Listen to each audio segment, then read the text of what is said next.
محترم حضرات، شادی کے تعلق سے آج میں آپ کو بتانا چاہوں گا جو رشتے کیے جاتے ہیں، شادیاں کی جاتی ہیں، کس طرح ہونا چاہیے۔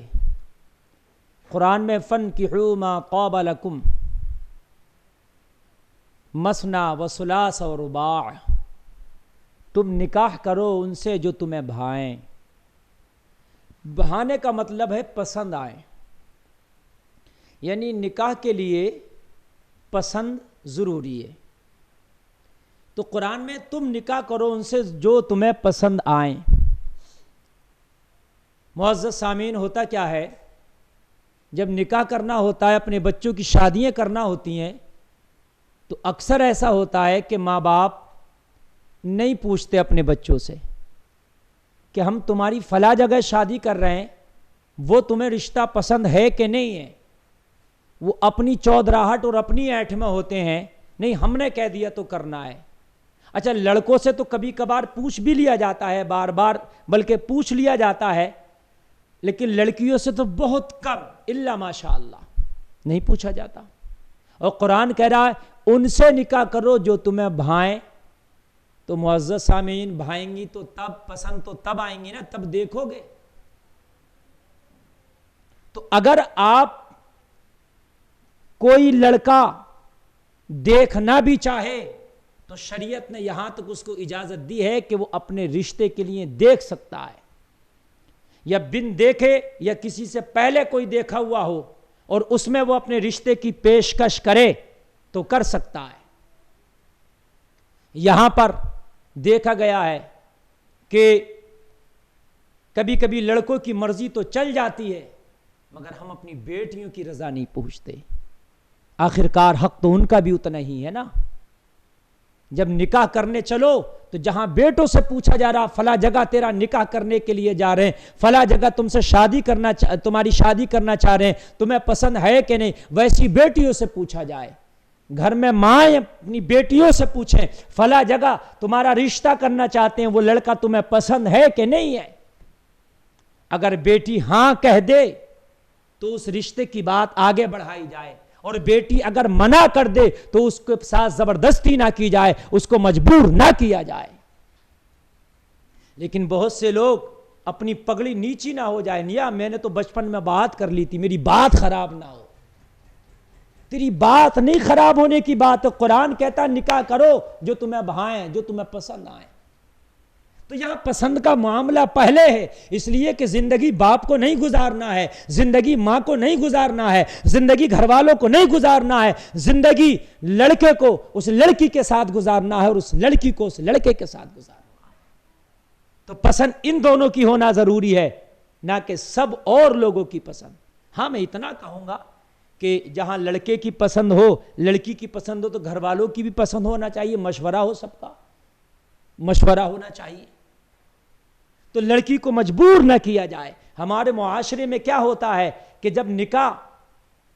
جب رشتہ ہوتا ہے تو لڑکی سے نہیں پوچھا جاتا، اور جب نکاح قریب آ جاتا ہے اور جب نکاح کا دن ہوتا ہے، نکاح ہونے لگتا، تب پوچھتے ہیں فلاں لڑکے کے ساتھ تمہارا نکاح کرنا چاہتے ہیں، کیا تم رضامندی دیتی ہو؟ تو اب کیا کریں، سارے اخراجات ہوئے ہوتے ہیں، سب کچھ ہو گیا ہوتا ہے، لڑکی کیسے منع کرے؟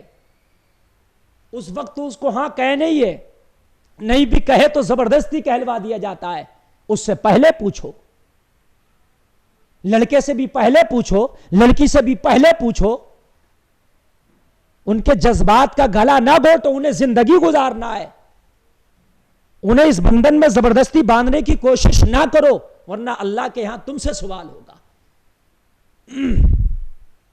اللہ کرم کرے، قرآن میں ہن لباس لکم وانتم لباس لہن، میاں بیوی ایک دوسرے کا لباس ہیں، شوہر بیوی کا لباس اور بیوی شوہر کا لباس۔ جب ایک دوسرے کا لباس بننا ہے، گویا کہ نکاح ہو رہا ہے، تو ایک دوسرے کا لباس دلایا جا رہا ہے، تو لباس جب پسند کا ہو تبھی اچھا لگتا ہے نا۔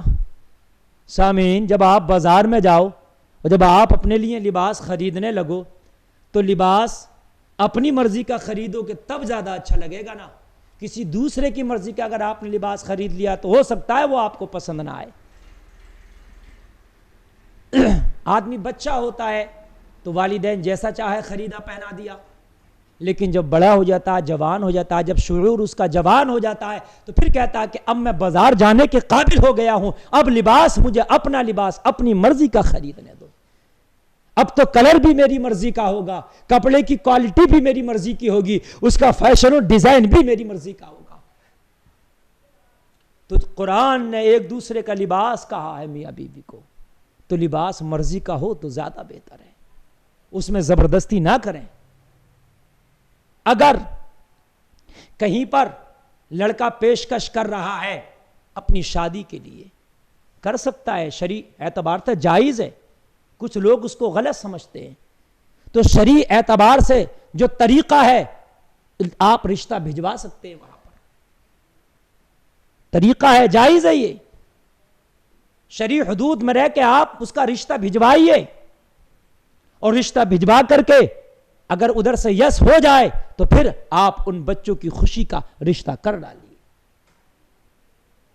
لیکن بہت سے لوگ اپنی چودراہٹ میں ہوتے ہیں، نہیں جی ہمارے بیٹے نے وہاں کہا ہی کیسے، ہم نے تو وہاں رشتہ کرنا نہیں ہے. اگر اشارتاً بیٹی بھی کہے، شریعت کے دائرے میں رہ کے کہیں رشتے کا اشارہ کرے اپنے گھر والوں سے، اپنے والدین سے اشارہ کرے، تو اس کے اشارے کو سمجھنے کی کوشش کرے، اس کا خیال کرے اور شریعت کے دائرے میں رہ کر اس پیغام کو بھیجائے. نہیں تو پھر لڑکے اور لڑکی آپ نے دیکھا ہے اتر آتے ہیں پھر وہ کورٹ میرج کرنے پر، وہ ٹھیک نہیں ہے، اس میں پگڑیاں واقعی اچھل جاتی ہے، اس میں خاندان کی ناک واقعی کٹ جاتی ہے، کیونکہ ماں باپ اپنی چودراہٹ میں پھٹے جا رہے تھے، ماننے کو تیار نہیں تھے، ہم تو کہیں بھی کر دیں گے، وہاں نہیں کرنا ہمیں، تو نے کہا ہی کیسے. ارے ان سے تو بہت بہتر ہے جو اپنی مرضی کی شادی بھاگ کر لیتے ہیں، جو اپنی مرضی کی شادی کورٹ میں کر لیتے ہیں، ماں باپ کی ناک کٹا دیتے ہیں. اس سے بہتر ہے اگر کوئی بیٹا شریعت کے دائرے میں رہ کر کسی گھرانے میں رشتے کا اشارہ کرتا ہے تو والدین کو چاہیے کہ اس کا مکمل خیال رکھیں. کوئی بیٹی حیا کے پردے میں رہ کر اگر کسی گھرانے کے لیے، کسی لڑکے کے لیے رشتے کا اشارہ کرتی ہے تو اس کے اشارے کا خیال کرنا چاہیے تاکہ عزتیں برقرار رہیں. میرے کریم آقا صلی اللہ تعالی علیہ وسلم جب اپنی بیٹی فاطمہ الزہرا رضی اللہ تعالی عنہا کا نکاح کرنے لگے مولا کائنات حضرت علی کرم اللہ وجہ کے ساتھ، حضرت علی جیسا کون نوجوان ہے جس کے بارے میں کہا گیا لا فتح الا علی لا سیف الا ذوالفقار، علی جیسا کوئی نوجوان نہیں ہے، ذوالفقار جیسی کوئی تلوار نہیں، ذوالفقار کا مالک بھی علی ہے. حضرت علی جن کے بارے میں سوچنا کیا، جو علم کا نبی نے فرمایا میں علم کا شہر، اس کا دروازہ علی ہے، علی حکمتوں کا باب ہے، علی امام المتقین ہے، علی امام الاولیاء ہے، علی سلاسل کی سند ہے. اس علی کے ساتھ رشتہ کرنے میرے نبی چاہ رہے، پوچھنا کیا تھا، اتنا اچھا لڑکا، لیکن پھر بھی میرے نبی اپنی بیٹی فاطمہ الزہرا سے پوچھ رہے ہیں بیٹی میں تمہارا نکاح علی کے ساتھ کرنا چاہتا ہوں، کیا تمہاری رضامندی ہے، کیا تمہاری اجازت ہے؟ حضرت فاطمہ الزہرا نے حیا سے اپنی نگاہوں کو جھکا لیا اور دونوں آنکھوں سے آنسو نکل پڑے. میرے نبی نے اپنی بیٹی کی حیا والی آنکھوں کو جھکا ہوا دیکھا اور آنکھوں سے آنسو دے کے میرے نبی نے اسی کو رضامندی کا اشارہ سمجھ لیا.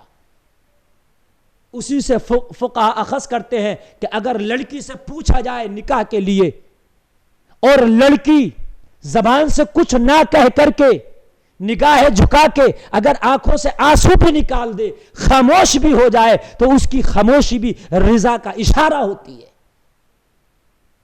لیکن پوچھ لینا ضروری ہے. جہاں بیٹوں سے پوچھا جاتا وہاں بیٹیوں سے بھی پوچھنا، اس میں بے عزتی نہیں عزت ہے. قرآن تو کہتا ہے ان سے نکاح کرو جو تمہیں بھائیں، جو تمہیں پسند ہوں. لیکن یہ غلط ہے کہ نکاح رشتہ ہو گیا ہے تو اب نکاح کا انتظار کریں، نکاح سے پہلے فونوں پر بات نہ کرتے رہا کریں، ایک دوسرے سے ملنے کی کوشش نہ کریں، یہ غلط ہے، یہ ممنوع ہے۔ رشتہ ہو گیا ٹھیک ہے، اچھی بات ہے، نکاح کا انتظار کریں، اور جب نکاح ہو جائے تو پھر جو ہے فون پر بات کریں، پھر تو وہ اس کی بیوی ہو گئی ہے، وہ اس کا مالک ہو گیا ہے، وہ اپنی بیوی کو پھر جس طرح سے چاہے اپنی بیوی کے ساتھ رہے۔ اللہ تعالی ہمیں شریعت پر عمل کرنے کی توفیق عطا